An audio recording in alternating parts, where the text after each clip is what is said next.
Halo, selamat datang di channel saya. Kali ini, saya akan membahas tentang salah satu tokoh sejarah dan legenda yang sangat menarik, yaitu Raden Kian Santang. Siapa dia? Apa perannya dalam sejarah Pajajaran dan penyebaran Islam di Jawa Barat? Mari kita simak bersama. Raden Kian Santang adalah putra Sri Baduga Maharaja atau Prabu Siliwangi, Raja Pajajaran yang terkenal dengan kekuatan dan kebijaksanaannya. Ia lahir pada sekitar abad ke-15 dan memiliki dua saudara kandung, yaitu Walangsungsang atau Pangeran Cakrabuana yang mendirikan kerajaan Cirebon dan Rara Santang yang menjadi ibu Sunan Gunung Jati, salah satu dari Wali Songo. Sejak kecil, Raden Kian Santang sudah menunjukkan bakat sebagai seorang ksatria.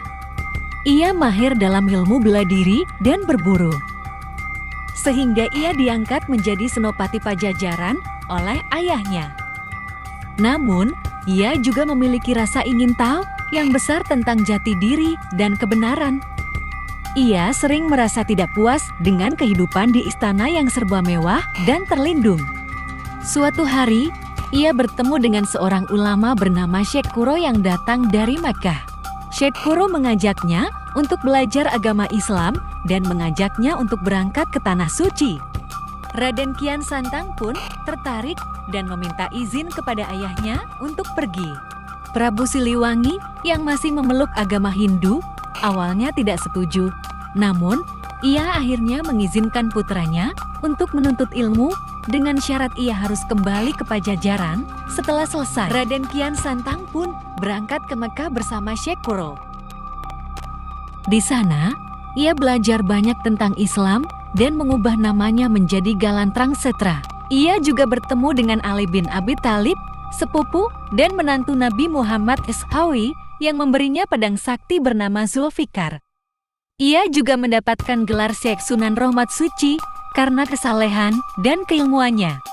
Setelah beberapa tahun belajar di Mekah, Raden Kian Santang memutuskan untuk kembali ke Pajajaran. Ia ingin menyebarkan Islam di tanah kelahirannya dan berbakti kepada ayahnya. Namun, perjalanan pulangnya tidak mudah. Ia harus menghadapi berbagai rintangan dan bahaya, baik dari alam maupun dari manusia. Ia juga harus menghadapi sikap dingin dan curiga dari ayahnya yang merasa kecewa dengan pilihan agamanya. Namun, Raden Kian Santang tidak menyerah. Ia tetap berusaha untuk menunjukkan kebaikan dan kebenaran Islam kepada ayahnya dan rakyat Pajajaran. Ia juga membantu ayahnya dalam menghadapi musuh-musuh dari luar seperti Kerajaan Majapahit dan Portugis. Ia juga berperan dalam menyatukan berbagai kerajaan di Jawa Barat seperti Cirebon, Banten, dan Sumedang yang menganut agama Islam. Raden Kian Santang akhirnya berhasil mendapatkan pengakuan dan hormat dari ayahnya dan rakyat Pajajaran. Ia juga diangkat menjadi Raja Pajajaran setelah ayahnya wafat. Ia memerintah dengan adil dan bijaksana serta melanjutkan penyebaran Islam di wilayahnya. Ia juga dikenal sebagai raja yang sangat mencintai alam dan menjaga keseimbangan dengan makhluk gaib yang hidup di hutan.